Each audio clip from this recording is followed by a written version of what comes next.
Hello everyone, আসসালামু আলাইকুম। আজকে আমি রান্না করব মুরগির রোস্ট আর পোলাও।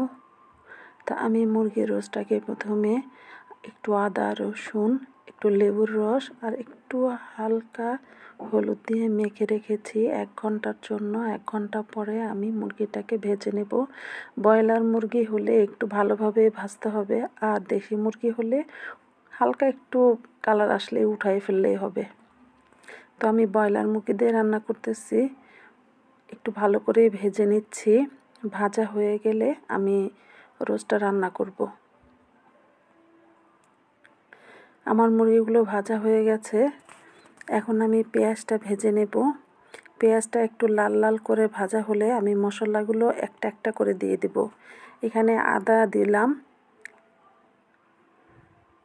রসুন দিলাম। এটা আসলে আন্দাজ মতো দিলেই হবে, আমি আসলে মেপে দেই না, আমি আমার আন্দাজ মতোই দেই। এটা দিয়ে দিলাম বাদাম বাটা। বাদাম বাটাটা দিলে একটু ভালো করে কষাতে হবে। আমি আজকে রাঁধুনি মশলাটা দিয়ে রোস্টটা রান্না করব, পুরো প্যাকেটটাই দিয়ে দিলাম। এখন যে আমি বাদামটা বেটেছিলাম, যে বাটিতে রেখেছি ওই বাটিটা একটু ধুয়ে পানিটা দিয়ে দিলাম। এখন আমি টক দই দিলাম, টক দইটা আমি আরও দেব। এখানে কাঁচামরিচ দিয়ে দিলাম, টক দইটা আরও দিয়েছি, এটা আমি অফ ক্যামেরায় দিয়ে দিলাম। আর দিয়ে দিলাম কিশমিশ, কেওড়া জল।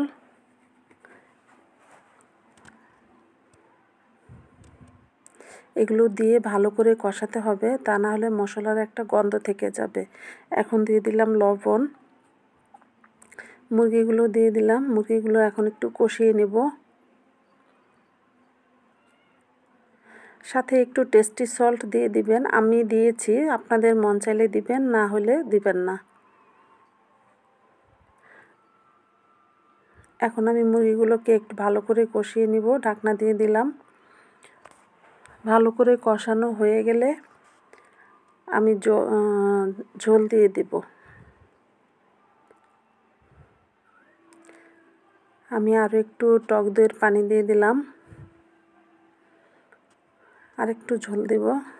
আমি একটু ঝোল ঝোল রাখবো।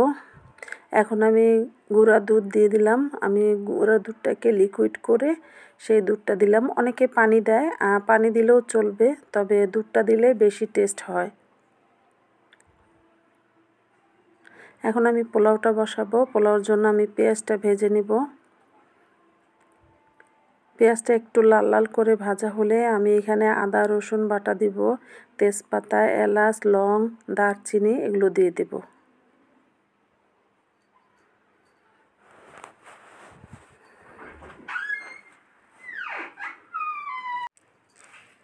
মশলাটা ভাজা হয়ে গেলে আমি পোলাওর চালগুলো দিয়ে দেব। এদিক দিয়ে আমি একটু রোস্টটাকে নেড়ে দিলাম।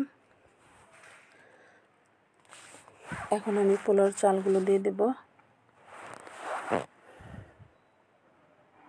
আদা রসুন দিলে একটু ভালো করে ভাজতে হবে, তা না হলে আদা রসুনের গন্ধটা করবে। এখানে আমি আবার একটু জয়িত্রী দিব। জয়িত্রীটা দিলে পোলাওর মধ্যে ফ্লেভারটা খুব ভালো আসে।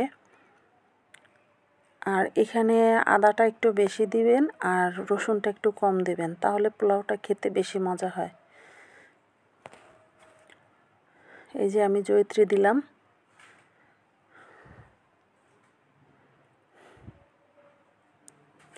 তো ভালো করে একটু ভেজে নেব। ভালো করে ভাজা হয়ে গেলে আমি পরিমাণ মতো পানি দিয়ে দেব। আর ভাজার মধ্যেই আমি লবণ দিয়ে দেই।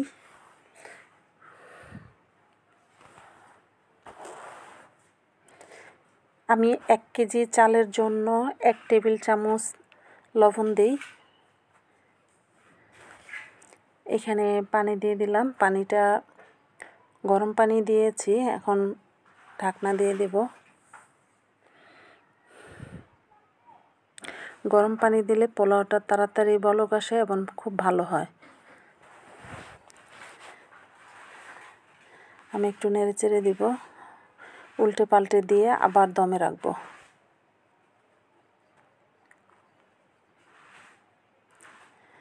কটা কাঁচামরিচ দিয়ে দিব। কাঁচামরিচটা দিলে একটু ফ্লেভারটা আসে। একটু পেঁয়াজের বেরেস্তা থাকলে উপর দিয়ে দিলে আরও বেশি সুন্দর হয়। আর কালার করার জন্য একটু জর্দার রং দিলে আরও সুন্দর হয়। তো আমি এগুলো আর কি আজকে কিছু দিব না, আমি সাদা পোলাওটাই রান্না করব। আমার পোলাওটা হয়ে গেছে। মাশাআল্লাহ, পোলাওটা অনেক সুন্দর ঝরঝরা হয়েছে, অনেক মজাও হয়েছে খেতে। আর দিদি আমার রোস্টটাও হয়ে গেছে। এই যে মাশাআল্লাহ। আজকের ভিডিওটি যদি ভালো লেগে থাকে একটি লাইক শেয়ার করে দিবেন। আর আমি লাস্টে একটু চিনি দিয়ে দিব, চিনিটা দিলে স্বাদটা আরও দ্বিগুণ হয়ে যায়। একটু বলক আসলেই আমি নামিয়ে নেব।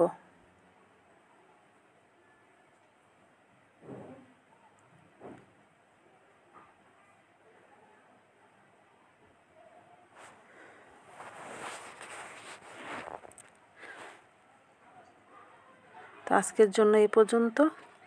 আল্লাহ হাফেজ। আমার রান্নাটাও শেষ। এই যে কত দারুণ হয়েছে আর খুবই মজা হয়েছে।